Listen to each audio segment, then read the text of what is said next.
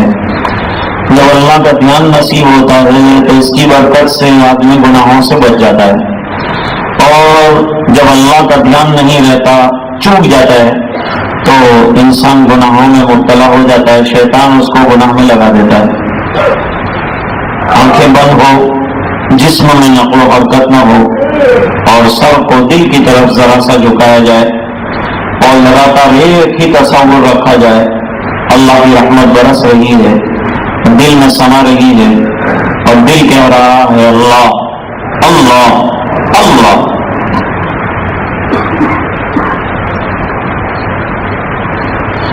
اور مراقبہ کریں۔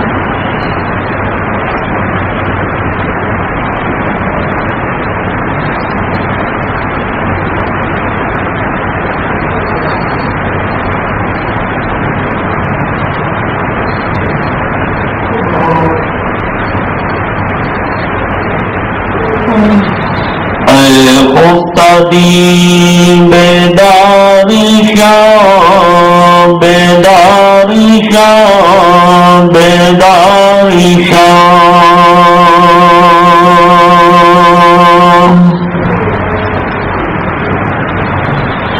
غفلت میں ڈوبے ہوئے دل جاگنا، در ذکر حق مشغول شاہ مشغول شاہ مشغول شاہ،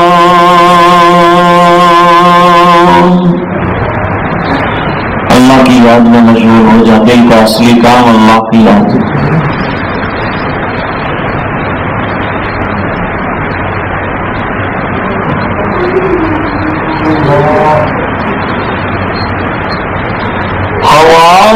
حرص والا دل بدل دے،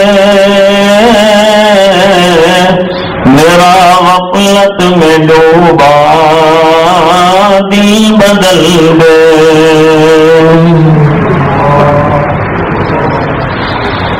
بدل دے دل کی دنیا دل بدل دے،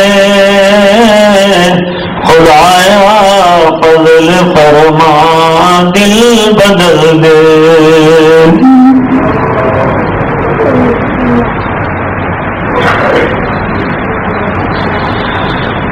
گناہگاری میں کب تک عمر کاٹوں، بدل دے دل کا رستا دل بدل دے،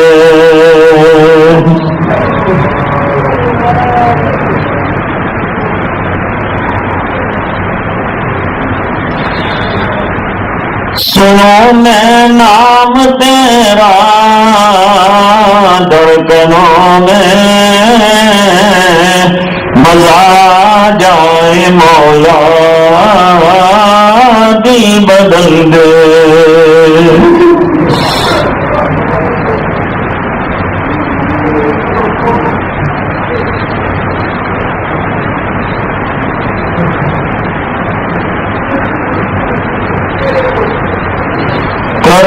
قربان اپنی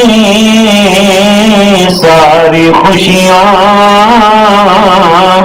تو اپنا غم عطا کر دل بدل دے،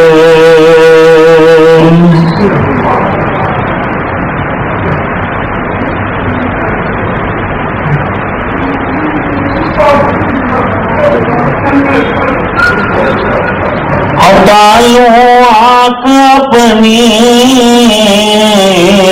ماں سوا سے، جیوں میں تیری خاطر دل بدل دے،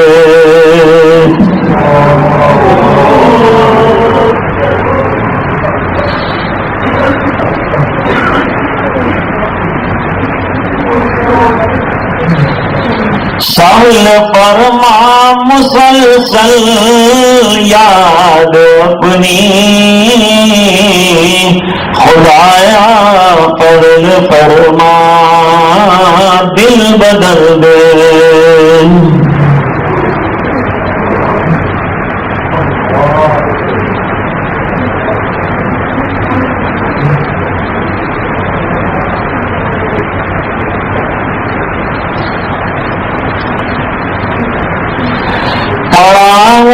تیرے در پر دل شکستہ، رہوں کیوں دل شکستہ، دل بدل دے۔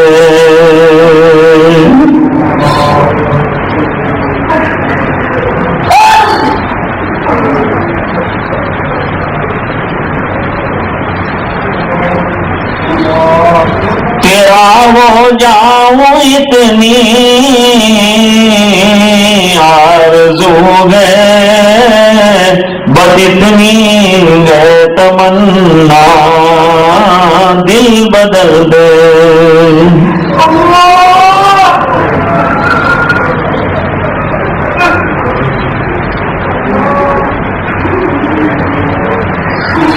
میری فریاد سن لے میرے مولا، بنا دے اپنا بندہ، دل بدل دے۔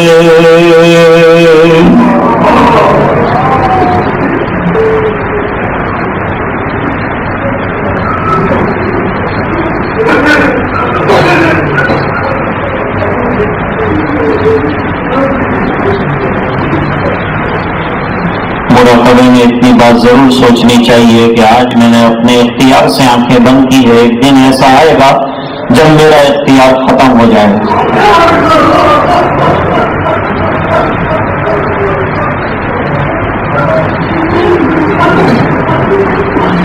چند سال کے بعد وہ دن بھی آ سکتا ہے جب میرا جاننے والا، پہچاننے والا اس عالم میں کوئی نہیں ہوگا۔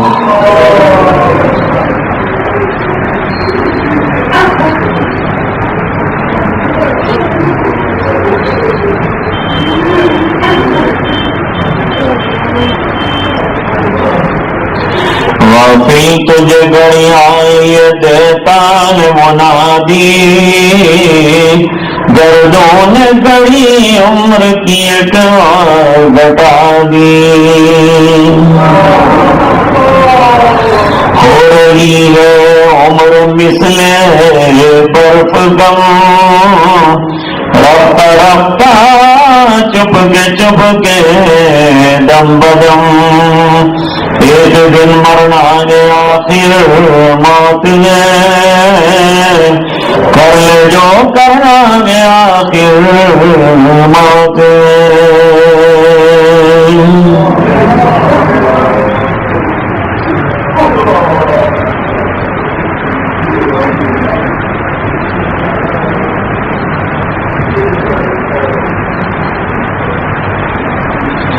لا الہ الا اللہ محمد رسول اللہ صلی اللہ علیہ وسلم، اللہم صلی علی محمد وعلی آل سیدنا، صلاۃ تنجینا بها من جمیع الاحوال والآفات، وتقضی لنا بها جمیع الحاجات، وتطہرنا بها من جمیع السیئات، ترفعنا بها عندك اعلی الدرجات، تبلغنا بها اقصى الغایات من جمیع الخیرات فی الحیاة بعد الممات، انك على كل شيء قدير، اللهم احسن عاقبتنا في الامور كلها واجرنا من خزي الدنيا وعذاب الاخره، اللهم وفقنا لما تحب وترضى واجعل آخرتنا خيرا من الأولى، اللهم إن قلوبنا ونواصينا وجوارحنا بيدك لم تملكنا منها شيئا، فإذا فعلت ذلك بنا فكن أنت ولينا واهدنا إلى سواء السبيل، اللهم آت نفوسنا تقواها وزكها أنت خير من زكاها أنت وليها ومولاها۔ اے اللہ ہمارے گناہوں کو معاف فرما، اے اللہ ہماری کوتاہیوں سے درگزر فرما، اے اللہ اپنا فضل اور کرم شامل حال فرما، اے اللہ رحم کے کرم کے فیصلے فرما، اے اللہ عافیت کے معاملے فرما، اے الہ العالمین ہمارے دلوں کے بگاڑ دور فرما، اے اللہ ہمارے ظاہر و باطن کی اصلاح فرما، اے اللہ ہمیں شریعت کا دین کا پابند بنا دے، اے اللہ 100% ایماندار بنا دے، اے اللہ 100% نمازی بنا دے، اے اللہ تیرے کتاب کی تلاوت کا ذوق شوق عطا فرما، اے اللہ ذکر کرنے والی زبان دے دے، شکر کرنے والا دل عطا فرما، تیرے احکام پر عمل کرنے والا جسم عطا فرما، فرما۔ اے الہ العالمین زندگی کا بہت بڑا حصہ تجھے ناراض کر کے گزارا، اے اللہ اس جرم عظیم کو معاف فرما، باقی حصہ تیری طاعت اور عبادت میں لگنے والا بنا دے، اے اللہ سچی توبہ ہمیں نصیب فرما دے، اے اللہ ان دنوں کی راتوں کی قدر نصیب فرما دے، قربانی کے ایام عافیت کے ساتھ گزار دے، ہر قسم کے خلفشار انتشار سے پوری امت مسلمہ کی حفاظت فرما، جملہ مسلمانان عالم کی حفاظت فرما، اے اللہ جو قید و بند کی صعوبتیں برداشت کر رہے ہیں ان کے لیے عزت کے ساتھ رہائی کے فیصلے فرما، اے اللہ ظالموں کی سرکوبی فرما، اے اللہ مظلوموں کی نصرت فرما، پورے عالم میں مسلمان مظلومیت سے دوچار ہیں اور ظلم و ستم کا شکار ہو گئے ہیں، اے اللہ یہ سب کچھ ہمارے گناہوں کی وجہ سے ہو رہا ہے، اے اللہ ہمیں تیرا فرما بردار بنا دے، تیرے احکام کو پورا کرنے والا بنا دے، اپنی مدد سے ہمیں نواز دے، اے اللہ یاری مددگاری کے فیصلے فرما دے، اے اللہ اپنی نظر اپنی عنایت ہمارے اوپر فرما دے، اے اللہ کرم کی نظر فرما دے، اے اللہ ہمارے گناہوں کی طرف نظر نہ فرما، اپنی شان کریمی کو دیکھتے ہوئے اے اللہ مغفرت کے فیصلے فرما دے، اے اللہ جو بیمار ہیں انہیں شفا عطا فرما دے، اے اللہ جو پریشان ہیں ان کی پریشانیاں دور فرما دے، جو الجھنوں میں ان کی الجھنیں دور فرما دے، جو مقروض ہیں غیب سے قرضوں کو پورا ہونے کی سبیل پیدا فرما دے، اے اللہ جو ایمان پر دنیا سے گئے اللہ جنت میں اعلیٰ مقام عطا فرما دے، اے اللہ اس پورے مجمع کی مغفرت فرما دے، سرکار کی اتباع قدم قدم پر نصیب فرما دے، جب تک زندہ رکھے ایمان پر زندہ رہ، جب وقت آخر ہو کلمے والی موت عطا فرما، اے اللہ مجمع کی مغفرت فرما، پوری امت کی مغفرت فرما، ایک ایک فرد کی مغفرت فرما، اے اللہ ہاتھ اٹھا کے جو مانگا عطا فرما، جو مانگنے سے رہ گیا نصیب فرما، اے اللہ یہ دعائیں اپنے فضل و کرم حبیب پاک صلی اللہ علیہ وسلم کے صدقے میں قبول فرما، سبحان ربک رب العزت عما یصفون، سلام علی المرسلین والحمد للہ رب العالمین۔ سگرام پورہ میں انشاءاللہ پیر کے روز عشاء کی نماز کے بعد یہ مجلس قائم ہوگی نماز، اور بعد میں آپ کا بھائی کا میسج پہنچے گا جس میں نماز کا وقت بھی آپ کو معلوم ہو سکے، 8:15 بجے نماز۔